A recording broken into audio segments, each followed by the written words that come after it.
Bonjour à tous et bienvenue dans cette nouvelle vidéo pour vous présenter un nouveau jeu. Cette fois-ci, on va parler de 7TV Fantasy. Alors 7TV, on va le voir par la suite, il y a plusieurs boîtes. Moi, c'est la Fantasy qui m'a particulièrement accroché.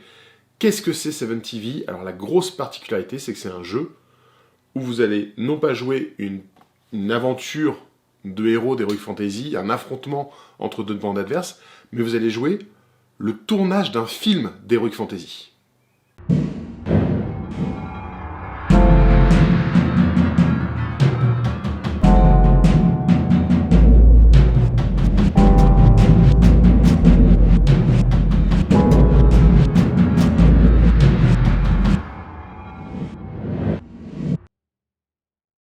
Seven TV Fantasy, c'est un jeu de la gamme 7TV de Crooked Dice qui a plein de figurines qui vont avec leur jeu 7TV.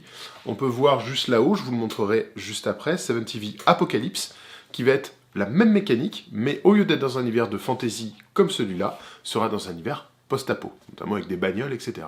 Voilà, donc il y a plusieurs boîtes, il y a un thème sur les espions, il y a un thème SF, etc. Donc voilà, vous pouvez choisir la boîte que vous voulez, c'est des thèmes, et c'est une boîte qui est très très pleine, il y a beaucoup de matériel dedans, il y a vraiment tout ce qu'il faut pour jouer en dehors des décors et des figurines en fait. Donc voilà. Donc 7TV Fantasy, dont on va parler dans cette vidéo, chez Crooked Dice, c'est vraiment un ovni dans l'univers du jeu. C'est-à-dire que là, on va pas vous proposer un univers dans lequel les dragons règnent sur le monde et une poignée de survivants doit mener une quête afin de détruire un anneau dans un volcan, tout ça. Non, vous êtes l'équipe de production. Vous êtes le réalisateur. Vous allez faire un film. Voilà, il y a même un mode campagne qui est de faire une série.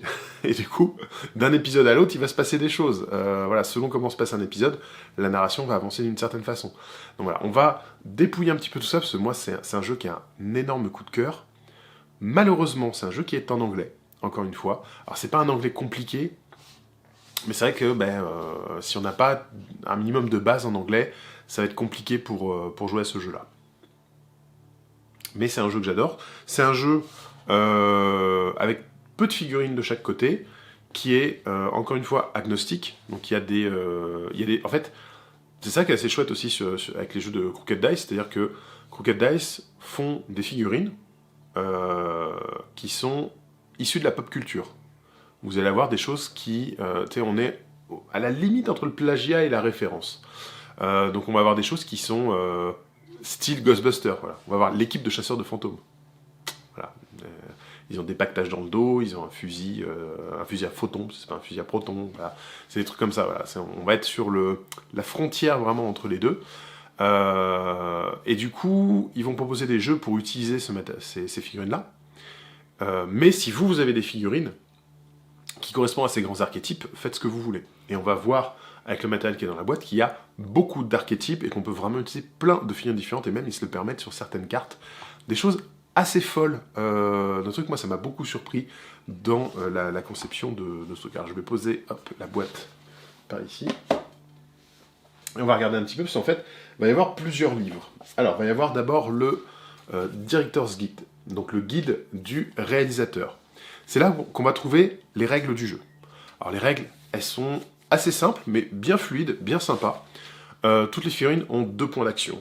Je bouge, j'attaque, je tire, j'interagis avec un élément de scénario, etc. Voilà. Très basique, très très simple. Les tables sont assez petites, on va jouer sur du 60-60 ou du 90-90 pour les grosses parties.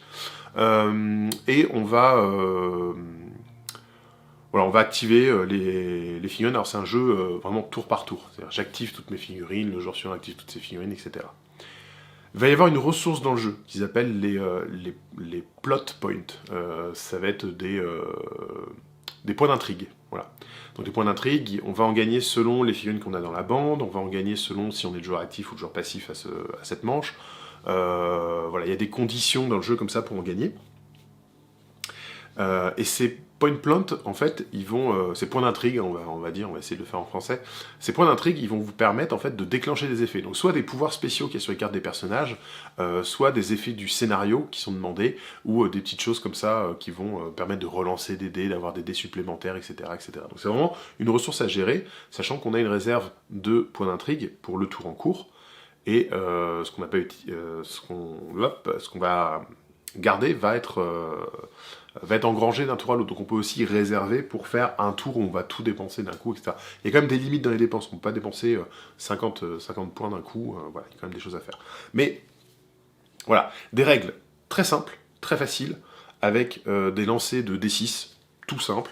Vous lancez un D6, vous ajoutez votre caractéristique, ça donne la valeur. L'adversaire fait pareil, s'il fait plus, ben voilà, c'est lui qui gagne. Vous pouvez lancer plusieurs dés, mais on va en garder qu'un.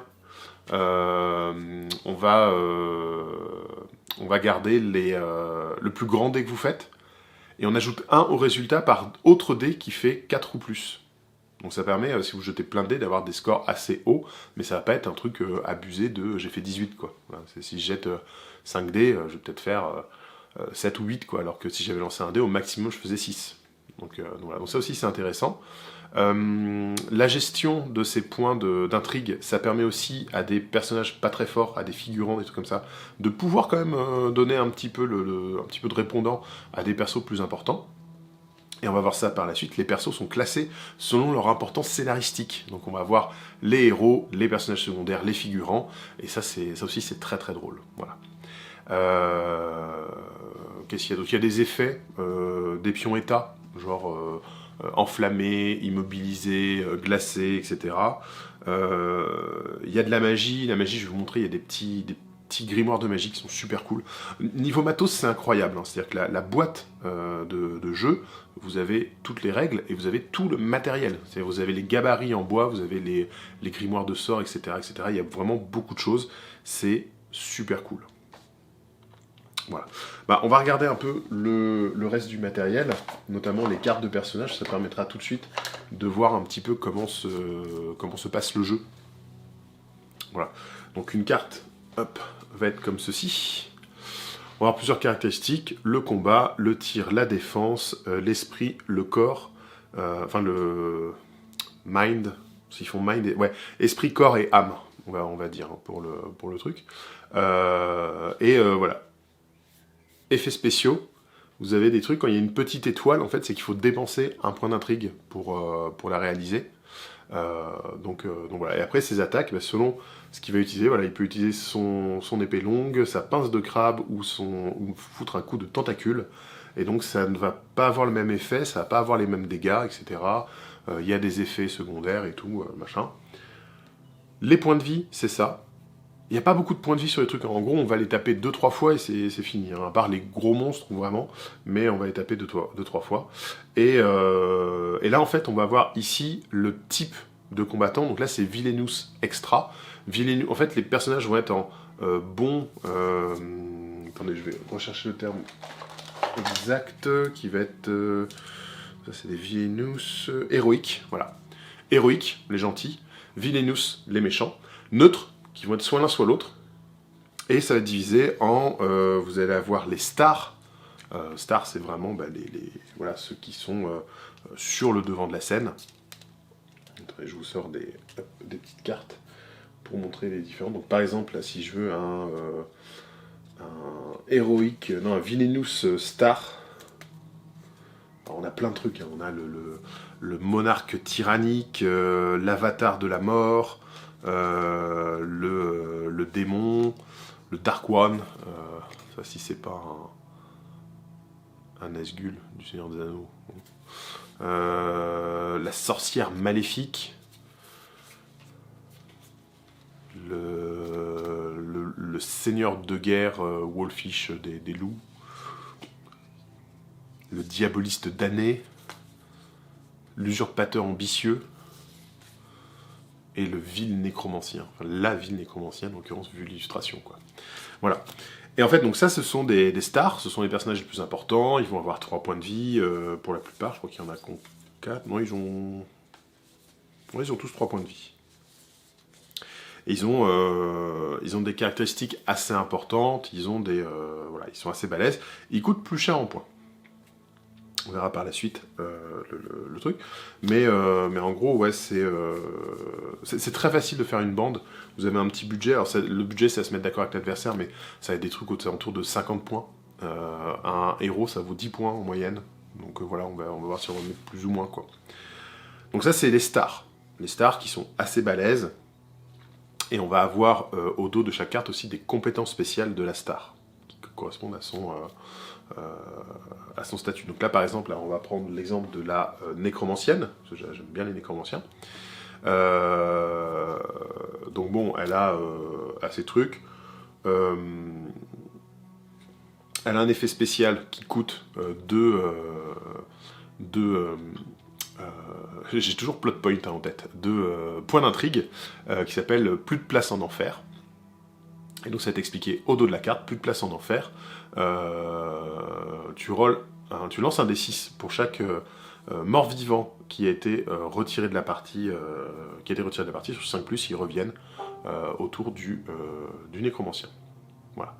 Et sinon, ils vont avoir des effets spéciaux permanents, donc Death Door. Si elle tombe à 0 PV, elle est pas retirée, elle sera retirée à la fin du tour uniquement. Sympa. Donc tu peux relever des morts avant de mourir et tout. Magic User 3, c'est-à-dire qu'elle connaît 3 sorts. Et donc si elle connaît 3 sorts, on va aller chercher dans la boîte les petits grimoires de sorts. C'est absolument génial. Voilà, c'est les grimoires, donc les différentes spécialités magiques. Et en fait, un grimoire, c'est juste une page, c'est juste un cartonné comme ça. Et vous avez, il y a 6 sorts dans chaque grimoire. Et du coup, vous choisissez, voilà, là c'est Magic User qui peut choisir dans le Book of Life ou dans le Scrolls of the Dead. Et donc elle a une valeur 3, c'est-à-dire qu'elle peut choisir jusqu'à 3 sorts dans l'un des deux ou mélanger entre les deux. Voilà. La Ribcage, c'est une action, donc c'est à la place de faire une action normale, elle pourra faire cette action. Tu choisis un extra, donc les extras c'est les figurants, c'est les trucs les plus basiques, c'est les moins chers et tout machin. Tu choisis un extra à portée 6, il est capturé et amené au contact de la nécromancienne. Donc c'est une mort vivante. Elle ne peut pas être assommée, empoisonnée ou capturée. Et Wall of Bones... Est-ce qu'il y a un prix sur Wall of Bones? Non, elle le fait comme ça. Ouais, elle peut placer des murs d'os, des murs d'ossement à son contact, comme ça. Voilà, c'est très sympa. Ensuite, on a les costards. Les costards, ils sont un peu moins forts. Ça va être les personnages qui vont aider les héros. Hop. Donc, par exemple, là, toujours chez les vilains, en costard, on va avoir le conniving schemer, donc c'est le mec qui prépare des plans, voilà. On pourrait faire ça, n'est-ce pas, monseigneur? On a le Death Knight, on a le corsaire, le commandeur, le gouverneur greedy, qui aime l'argent quand on veut, quoi. L'homme de main vicieux, le magicien tourmenté, le prophète profane, la brute loyale, le parangon des mensonges. Voilà, donc il y a plein de trucs super cool. Vraiment sympa. Allez, on va se sortir aussi un peu des gentils ou des neutres. Là ça c'est les neutres.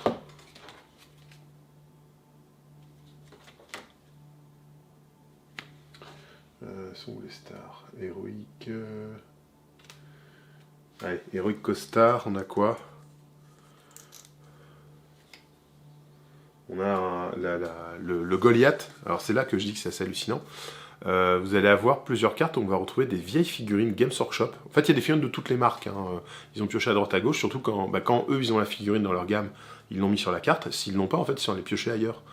Et du coup, on se retrouve avec des cartes où il y a des anciennes figurines Games Workshop. Donc on a les figurines de Bretoniens de l'époque avec... c'était quoi? C'est Hugues le Petit et la bande de brigands. Voilà, donc le Goliath, le compagnon de confiance, l'archer agile, alors comment il s'appelait? Bertrand? Ça, c'est Bertrand le Brigand et la bande de... Voilà.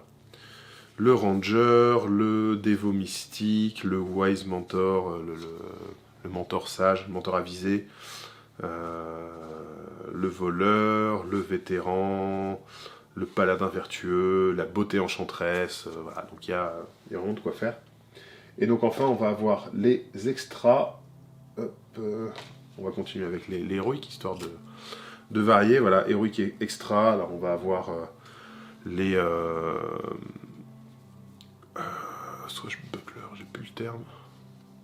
C'est quoi, en gros, c'est les bretteurs. On va avoir des bretteurs, on va avoir des miniers nains, des écuyers, des scouts elfes, des chevaliers, une licorne, voilà.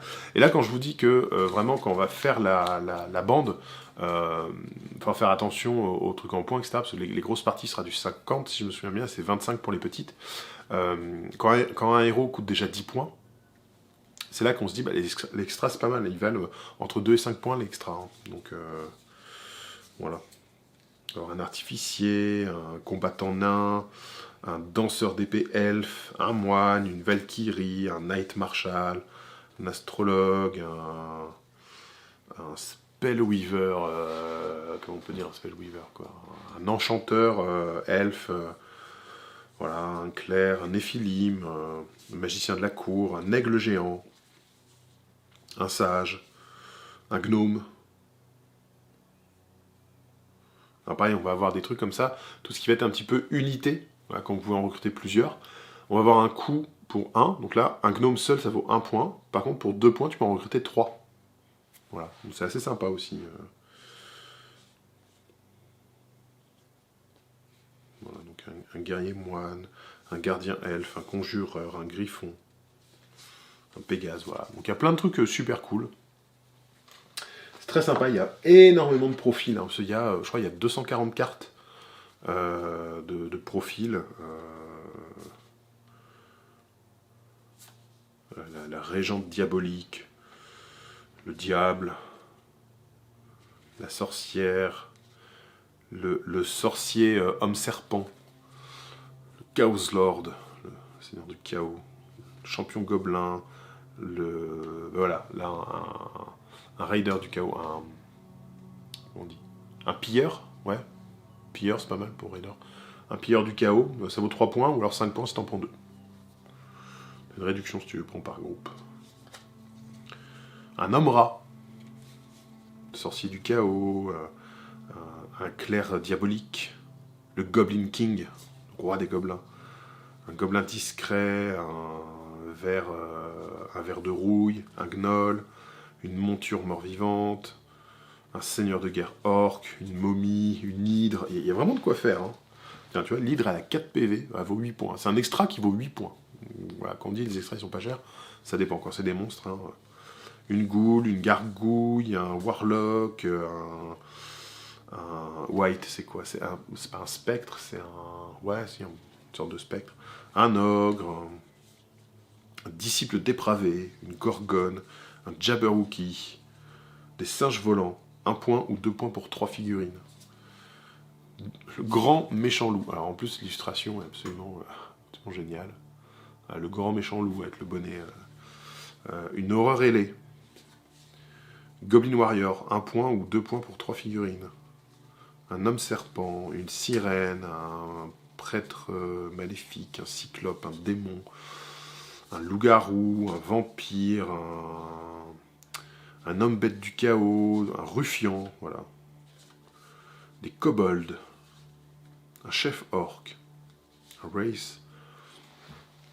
Evil Eye, c'est quand s'appelle dans Donjons et Dragons, là, le gros œil avec tous les tentacules, là, j'ai plus tout le nom.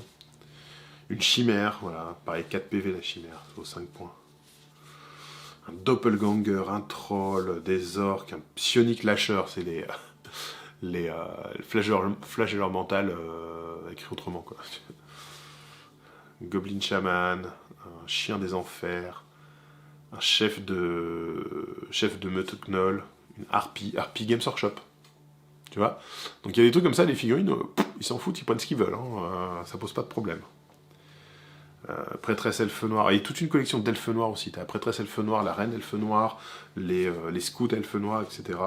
Le capitaine elfe noir, enfin c'est pas des elfes, c'est pas des dark elfes, c'est des night elfes, elfes de la nuit.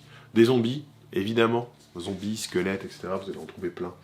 Donc voilà, il y a plein de profils, c'est super cool. Mais c'est pas tout. Alors déjà, dans la boîte, on va retrouver aussi tous les gabarits de jeu nécessaires. Ça, c'est hyper agréable. C'est des gabarits qui sont en bois imprimé. Donc c'est très beau. C'est un petit côté kitsch qui va parfaitement bien avec l'univers du jeu. Voilà, c'est vraiment... c'est bien pensé. Ils sont agréables au toucher et tout. Et ils sont très jolis. Le côté un petit peu délavé fonctionne très bien. Sur les petits effets, les auras, etc. Donc vraiment très chouette.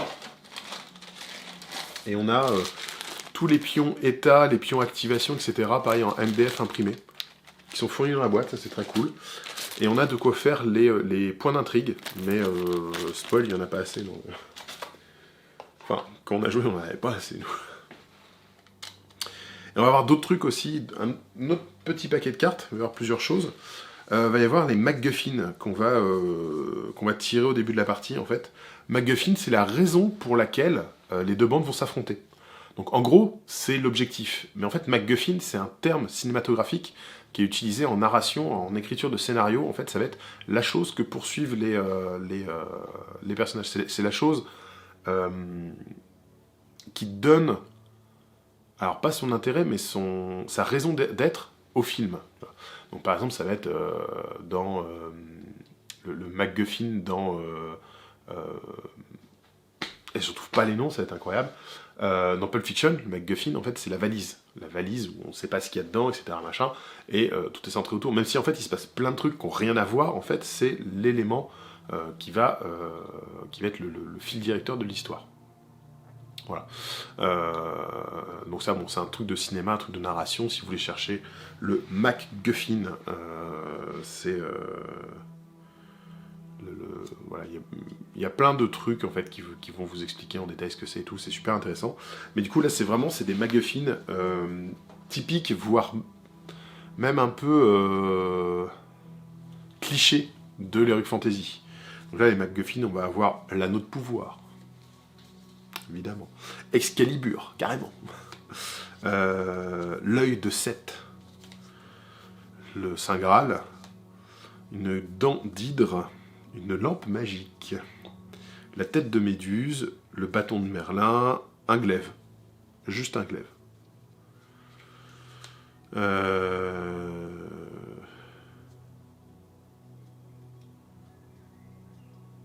sais pas comment traduire ça. Golden... Ah oui, la toison d'or. La toison d'or, le coffre de David Jones, de l'acier de Damascus, un bouclier en écaille de dragon, la boîte de Pandore, le bâton des sorcières blanches, enfin la baguette des sorcières blanches, l'épée runique, le pardon royal. C'est pas mal ça aussi comme MacGuffin, hein, te dire que tes personnages, ils recherchent le pardon royal et c'est en accomplissant des quêtes qu'ils vont réussir à l'avoir. C'est rigolo aussi de placer un MacGuffin. Des pierres elfiques, Mjolnir, le marteau des dieux. Et une fiole de lumière d'étoiles. Voilà. Donc ça, c'est vraiment des gros clichés et tout, machin, mais ça marche super bien, en fait, tu vois, c'est ça, c'est tu tombes, tu tires la partie et tout, machin, hein, tu tires le MacGuffin, tu vois, c'est, en gros, en termes de jeu, c'est objectif au centre de la table, faut être le premier à aller le chercher, tu tires le truc, et cet objectif, c'est le marteau de... c'est Mjolnir. Du coup, pourquoi tes persos veulent aller chercher Mjolnir, tu vois? Pourquoi l'équipe adverse veut aller chercher Mjolnir? Tout de suite, ça va planter le décor, ça va raconter quelque chose. Et alors, en parlant de raconter quelque chose, il y a ce petit paquet de cartes. Non, pardon, c'est ce petit paquet de cartes. Les Trilogy Cards. Trilogy Cards, c'est un fonctionnement d'événement qui va avoir lieu pendant la partie. Sachant qu'en fait, au début de la partie, en fait, on va piocher un certain nombre de cartes. Il y a 3 actes. Donc, acte 1, les verts. Acte 2, en jaune. Et acte 3, en orange. On va préparer un deck comme ça au hasard au début de la partie en prenant un certain nombre de acte 1, de acte 2, de acte 3. Vous avez un petit tableau dans le livre qui vous donne un petit peu les difficultés, la durée de la partie que vous voulez, etc. Et en fait, à chaque début de tour, vous allez choisir combien de cartes vous piochez. Vous avez le droit d'en piocher de 1 à 3, sachant que vous ne savez pas ce qui va se passer. Si vous en piochez qu'une, tout va bien. Si vous en piochez plus, en fait, on va toutes les appliquer. Et surtout, vous allez avoir des points d'intrigue supplémentaires parce que vous prenez des risques. Et plus vous prenez de risques, plus c'est passionnant ce qui se passe à l'écran. Donc voilà. Sachant que la partie s'arrête quand on a pioché la dernière carte du paquet. Donc il y a aussi un truc de je peux faire accélérer la partie en prenant plus de risques, ou je peux la ralentir en minimisant les effets. Et là, bah, c'est des événements. Alors les événements sont super drôles. Il va y avoir des événements intradigétiques, donc qui sont dans l'histoire que vous êtes en train de raconter, que vous êtes en train de filmer. C'est-à-dire qu'il va y avoir un ermite qui descend de sa montagne et qui décide de se joindre aux joueurs pour leur indiquer où est le MacGuffin. Ou alors, ça va être extradigétique, mais pas extradigétique à la partie, extradigétique au film que vous êtes en train de tourner. C'est-à-dire que ça va être les projets ont explosé, tant pis, on continue de tourner, la scène suivante, elle est dans le noir. Donc on va limiter les lignes de vue, etc. Machin. Et c'est très drôle, parce qu'il y a plein de choses, il y a des trucs où tu casses un props du tournage, tu casses un accessoire de tournage et tout machin. Il y a un truc où t'avais pas le bon props, donc au moment où tu dois tirer ton épée, tu tires un canard en plastique qui fait voilà, et machin, et c'est que des conneries comme ça, c'est hyper drôle.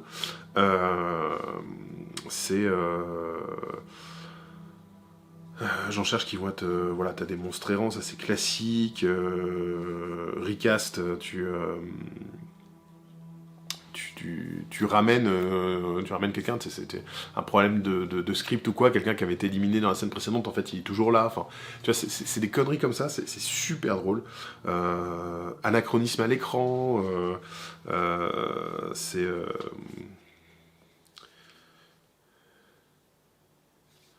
voilà, il y a des trous scénaristiques, la musique de bataille. Musique de bataille, c'est génial. C'est à +1, tu rajoutes 1 à t'aider, pas pour ceux qui ont fait 4+, mais pour ceux qui ont fait 3 ou plus, tu vois, t'as la musique épique, c'est entraînant, c'est le moment où... Voilà, donc tout le monde y va, c'est super drôle, super drôle. CGI Abomination, ouais, c'est génial. On a un monstre en image de synthèse. Voilà. Et du coup, t'as pas de représentation, ça va être un blast, donc on va mettre ça sur la table, en fait, qui va représenter le truc, et tous ceux qui sont à portée, qui sont touchés, vont devoir faire un test pour voir s'ils arrivent à jouer correctement la scène, tu vois. Enfin, c'est débile et génial, en fait. C'est vraiment un truc que j'ai adoré.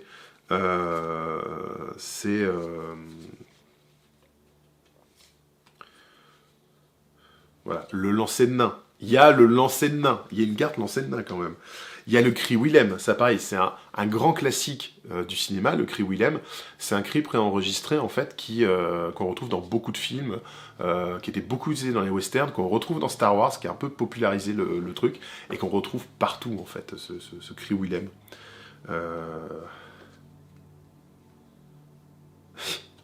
Scène coupée. Bon bah la scène finalement on la garde pas. Donc ce qui s'est passé dans cette scène, ça va pas aller en fait sur un 5+, tu vas libérer tous les personnages qui ont l'état capturé. Voilà, c'est des trucs à la con comme ça, c'est très très drôle.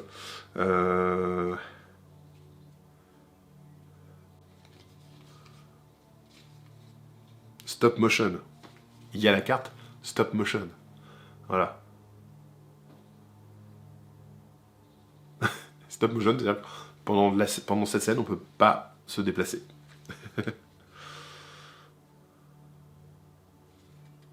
Voilà. Un accessoire qui fonctionne mal. Bah, du coup, il y a une figurine qui peut pas faire d'attaque. Voilà, c'est plein de trucs comme ça, un peu bébêtes. Alors typiquement, c'est le genre d'effet de jeu qui fait que c'est pas un jeu qui sera joué en compétition, mais c'est un jeu qui va être tellement fun, en fait, que voilà quoi. Voilà. Coupure budgétaire. Les stars et les co-stars ne peuvent pas utiliser leur capacité spéciale ce tour-ci. Voilà. Et donc, bah tu choisis combien tu pioches de cartes, tu sais pas à l'avance si ça va être bon ou si ça va être mauvais, quoi. T'as des parties, tu vas avoir du bol, tu vas dire, ah, je pioche 3 cartes, tu vois, pour avoir des points des points d'intrigue, et tu vas tomber que sur des bonnes cartes qui vont te donner des bonus ou ils vont faire chier l'adversaire, tu vois. Et puis des fois, ça va être juste tout pour toi, et t'aurais mieux fait d'en piocher qu'une. Voilà, donc, encore une mécanique, et c'est pas fini, je suis désolé, la vidéo va être un peu longue, parce que vraiment, je suis hyper emballé par ce jeu, malgré le fait qu'il soit en anglais, ça c'est très dommage. Bon, il y a encore des artefacts, hein, on peut équiper les personnages avec des artefacts et tout, machin. Chaque star et co-star qu'on va recruter va pouvoir avoir des accessoires. Alors, les petits trucs qu'on va avoir qui rendent le truc vraiment super. Grand classique, hein, une petite quick référence sheet, donc tu retrouves toutes les infos rapidement à avoir sous les yeux. Ça, je vais le montrer après parce que c'est super cool. On va faire ça. Donc après le guide du réalisateur qu'on a montré, on a le guide du casting. Alors, le guide du casting, c'est un résumé de tout ce que vous retrouvez sous forme de carte. En fait, c'est ce que vous avez en carte de profil, vous allez l'avoir là listé par ordre alphabétique et tout machin, par thème, puis par ordre alphabétique, avec un petit texte d'ambiance qui vous dit quel est le genre de personnage, à quel archétype ça correspond, etc. Et surtout, on va avoir un petit tableau que j'adore. Alors attendez, je vais juste reprendre les genres. En fait, vous allez pouvoir jouer par genre de film. Et ça, c'est assez génial. Alors non, c'est pas ici qu'il est... Bon, je sais plus ce que c'est, les genres. En fait, vous allez avoir ce genre de... Vous allez avoir ces icônes sur vos cartes qui vous dit, du coup, de quel type, de quel genre littéraire et cinématographique vient votre personnage. Et du coup, vous allez pouvoir définir des genres à votre partie. Alors, soit on fait du grand gloubi-boulga, on s'en fout et tout, soit on va donner un genre. Donc il y a le genre épique. Alors, le genre épique, c'est le Seigneur des Anneaux, quoi. Voilà. On va avoir des orques, des gobelins, le bien contre le mal, tout ça, voilà. Et donc ça va vous dire, ben voilà, on veut jouer un genre épique. Alors typiquement le Dark One, on peut le jouer. On peut jouer les démons, on peut jouer les orques, les gobelins. Bon, par contre, on va pas jouer l'usurpateur ambitieux. On va pas jouer le diaboliste, l'invocateur de démons. On va pas jouer le qu'est-ce qu'on va pas jouer? On va pas jouer de corsaire. On pourrait. Donc voilà. Il y a le folktale. Alors folktale, c'est plus les contes de fées. Donc ambiance contes de fées. Typiquement, ma référence un peu honteuse. Mon petit plaisir coupable. Cette série italienne qui s'appelle Les Cavernes de la Rose d'Or. Non, La Caverne de la Rose d'Or. Les Contes de la Caverne de la Rose d'Or. Un truc comme ça. La Rose d'Or. Fantaghiro. Voilà, c'est mon plaisir coupable, mais pour moi, c'est le truc que je regardais sur M6 quand j'étais gamin, que j'ai jamais réussi à voir en entier, parce qu'en fait, une année, t'arrivais à voir tel bout, l'année d'après, il repassait, t'arrivais à voir tel bout, etc. J'ai jamais réussi à voir dans l'ordre, à voir les trucs, il y avait tellement de personnages, tellement d'épisodes et tout, j'ai jamais rien compris. Mais voilà, je crois que c'est les Contes de la Caverne de la Rose d'Or. C'est complètement du folktale là dans le truc, donc on peut le rejouer, on peut avoir cet effet de série. C'est comme Xena, Hercule, les séries comme ça qui étaient quand même très mauvais hein, quand il réfléchit, mais qui sont tout un pan de la pop culture actuelle en fait. Sans ces séries-là, on n'aurait pas eu le Seigneur des Anneaux en fait. On n'aurait pas eu des séries plus modernes comme Le Trône de Fer ou trucs comme ça, tu vois. L'Heroic Fantasy serait resté un petit peu en retrait. On a l'historique aussi. Donc pareil, si tu veux jouer un truc vraiment historique, plus justement dans le côté Trône de Fer, etc. Typiquement, tu veux faire les épisodes du Trône de Fer là, avec ce jeu, tu prends que ce coin historique et tu rajoutes les morts vivants pour faire le peuple du froid, tu rajoutes les géants, les dragons et tout, et c'est bon, et quelques sorcières. C'est parfait, t'as pas besoin de faire de la grosse Heroic Fantasy en fait. Il y a mythique, donc c'est tout ce qui est un peu mythologique. Typiquement, en fait, il y a toute la partie des légendes arthuriennes qui rentre là-dedans. Pen and Paper, c'est Donjons et Dragons. Si vous voulez jouer à Donjons et Dragons en figurine, vous prenez que ceux qui ont le petit dé à 20 faces en plus comme logo, c'est parfait. Et enfin le Sword and Sorcery, et là on va être plus peut-être dans le Xena et les compagnies, justement. Et donc vous avez les listes, comme ça, de toutes les figurines par genre, sachant que sur chaque carte de profil, vous avez quand même les logos du personnage. Donc par exemple, si je prends, allez, on va prendre un qu'on n'a pas encore vu jusque là, on va prendre les neutres qui peuvent être aussi bien joués du côté des gentils que des méchants. Hop, j'ouvre au pif, on va voir le capitaine pirate maudit. Et là, ça nous dit qu'on peut le jouer en...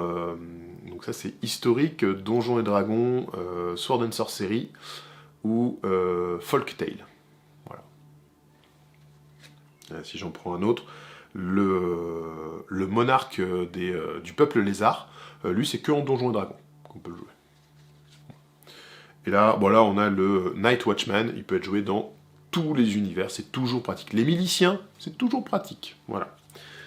Donc ça, pareil, c'est génial, cette classification, elle est super cool, elle propose du coup des thématiques de jeu très différentes. En gardant le même jeu, en fait, on peut vraiment raconter des choses extrêmement différentes, extrêmement variées, et réussir à se mettre d'accord sur des ambiances avec les autres joueurs. C'est vraiment cool. Après, on a un autre guide qui est, pareil, j'adore, le guide du producteur. Alors, le guide du producteur, il commence par la présentation de La reine qui fut et qui sera. En gros, on te parle d'un projet de film italien, d'une société qui faisait du péplum, qui, à la mort de son directeur, a failli couler, mais sa fille l'a repris, elle a décidé de faire plutôt de l'heroic fantasy, mais ils ont eu du mal à tourner le film et tout machin. Et en fait, en lisant le truc, je suis là, waouh, mais c'est super intéressant, c'est génial et tout. Faut que j'aille voir s'ils ont sorti d'autres trucs, etc. Machin. Et en fait, c'est du pipeau, c'est le cadre de jeu. Donc c'est une fausse société de films à petit budget. Et en fait, surtout, ce qui va être intéressant, c'est que dans cette partie-là, ça va être toute la partie pour faire, non pas un film d'Heroic Fantasy, mais faire une série. Et qui dit série, dit mode de jeu en campagne, avec des événements entre les parties, de l'évolution de personnages, des trucs comme ça et tout. C'est vraiment super sympa. Voilà. Donc il y a même des pitchs de films, en fait. Il y a des films tout prêts. Donc par exemple, là, c'est... Monkey King, qui est tout prêt, vous avez un pitch, et puis vous avez comment mettre en place la partie, etc. Voilà, c'est très très cool. C'est vraiment super sympa. Enfin voilà, c'est extrêmement fun, c'est agréable à lire, parce que c'est drôle, alors c'est en anglais. Mais voilà, c'est un énorme coup de cœur. Et enfin, le dernier guide, parce que quand je vous dis c'est plein de matos dans cette boîte, c'est vraiment plein à craquer. Le dernier guide, c'est le Encounter Guide. Et ça, pareil, c'est absolument génial. C'est les lieux dans lesquels vous allez jouer.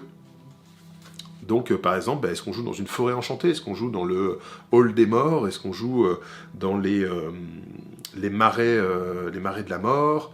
Dans les cavernes et catacombes? Voilà. Et selon le contexte qu'on choisit, donc il y en a plein. Il y a plein de contextes. Il y a le truc qui fait 40 pages, je crois... 36 pages. 36 pages, alors des fois c'est des doubles pages, des trucs comme ça, mais il y a 36 pages en fait de contexte. Voilà. Le gantelet des voleurs, la caravane, la tour du mage, les zones sauvages, la tempête du chaos, la taverne bondée et tout, enfin voilà. Et du coup, selon ce que vous allez choisir, en fait, il va y avoir des petites règles de mise en place un peu différentes, et il va y avoir surtout un tableau d'événements aléatoires qui va être assez cool. Genre là, on est sur le temple du mal essentiel. Voilà, où entre le titre et ce qui va se passer dans le truc, on est clairement dans une campagne de Donjons et Dragons qui est extrêmement connue. Et en même temps, on a cette petite gravure où on voit des aventuriers sur un pont au-dessus du vide avec un monstre ailé fait de feu avec un fouet et une épée qui les attaquent. Voilà, c'est super cool parce que, encore une fois, entre ça, les zones que vous allez choisir, les lieux dans lesquels vous allez jouer, et le genre que vous avez décidé, vous pouvez refaire 10 fois la même partie, juste en changeant ça, ce sera jamais la même chose, quoi. Entre les événements aléatoires, les monstres errants, le terrain, le thème, etc. Enfin, c'est vraiment super cool. Voilà, c'est un énorme coup de cœur parce qu'il y a énormément de choses dedans. Voilà. Et donc c'est un coup de cœur particulier sur la version fantasy, mais comme je disais, il en existe bien d'autres, et notamment, vous avez celui-là qui est au-dessus, donc qui est sur le post-apo. Dites-le moi en commentaire si ça vous intéresse, hein, je vous ferai aussi une ouverture de boîte là sur le post-apo. Et vous en avez sur l'espionnage, il y en a pas un sur les super-héros, il y en a un sur la SF. En plus c'est la SF façon années 70. Du coup, il y a même les figurines de la série V pour visiteurs. Donc voilà, il y a plein de trucs comme ça super cool. Je vous invite à aller voir Crooked Dice, qui est une marque, c'est assez fou ce qu'ils ont. C'est de la figurine un petit peu à l'ancienne, qui va avoir un côté vraiment entre le kitsch et le old school. Ils ont des sorties très régulières. Et pour ceux qui aiment bien le Cthulhu, il y a une extension Cthulhu pour 7TV, qui est absolument géniale, qui se présente sous forme de VHS. Et ça, c'est super cool. C'est une boîte de VHS, t'as le matériel de jeu à l'intérieur, c'est incroyable. Voilà. Je vous invite à suivre, en plus, 7TV continue à sortir régulièrement du matériel. C'est vraiment cool, et j'espère que ça vous aura plu. Voilà, donc 7TV Fantasy, plus j'y repense, plus j'ai envie de faire une série de vidéos dessus en mode un film est en train d'être tourné, et puis voir les effets, etc. Ça peut être drôle, tu vois, quand tu tires la carte qui dit les projecteurs ont pété, tu éteins tout, et tu devines juste les figurines et tout, enfin voilà. J'ai des idées à la con, faut que je me trouve des partenaires de jeu pour les réaliser. Donc voilà, j'espère que ce 7TV Fantasy, ou 7TV en général en tout cas, parce que là je vous ai présenté la boîte, mais les boîtes sont tout aussi chargées dans les autres thématiques, donc j'espère que tout ceci vous plaira, et n'oubliez pas de rester curieux et de découvrir plein d'autres jeux, et des indices se sont glissés sur la prochaine vidéo que je vais vous présenter. Voilà, je vous fais plein de bisous, et je vous dis à très bientôt.